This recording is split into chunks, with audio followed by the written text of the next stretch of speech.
کبھی کبھی یہ معنی نہیں رکھتا کہ ہم نے کتنی کوشش کی، کس شدت سے چاہا، کتنی خواہش کی۔ کچھ کہانیاں ادھوری ہی ختم ہو جاتی ہیں اور کچھ محبتیں بھی۔ جب کسی کے لیے آپ کی ذات اور آپ کی بات بے معنی ہو جائے تو راستہ بدل دینا نفسیاتی اذیت سے بچنے کا بہترین طریقہ ہوتا ہے۔ تمہارا ہر ستم بھولا جا سکتا تھا، لیکن وہ ستم جب تم نے اپنی زندگی میں میری جگہ ہنستے ہوئے کسی کو دے دی، وہ بھی اسے جو اس جگہ کے قابل نہیں تھی، کبھی نہیں بھولا جا سکتا، کبھی نہیں۔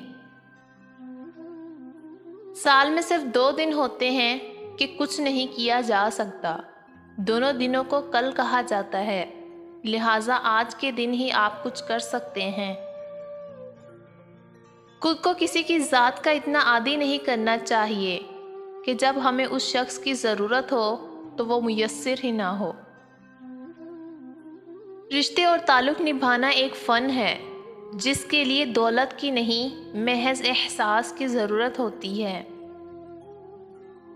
محبت کرنے والوں میں لاکھ دوریاں، زمینی فاصلے ہوں، بھلے روز روز بات بھی نہ ہو، تب بھی یہ احساس رہتا ہے کہ کوئی ہے ان کے آس پاس، کوئی ہے دل میں۔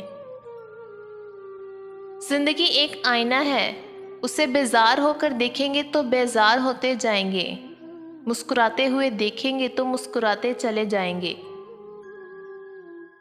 ہم خامیاں تلاش کرنے کے عادی ہو چکے ہیں، مکھی کی طرح ہمیں صرف گندگی تلاش کرنے کی عادت ہو گئی ہے۔ ایک تتلی کی طرح بنیں اور پھولوں کی تلاش کیجیے۔ جس مرد کا رویہ کبھی بہت میٹھا اور کبھی بہت کڑوا ہو تو سمجھ جانا کہ وہ مرد صرف کام کے لیے میٹھا ہوتا ہے۔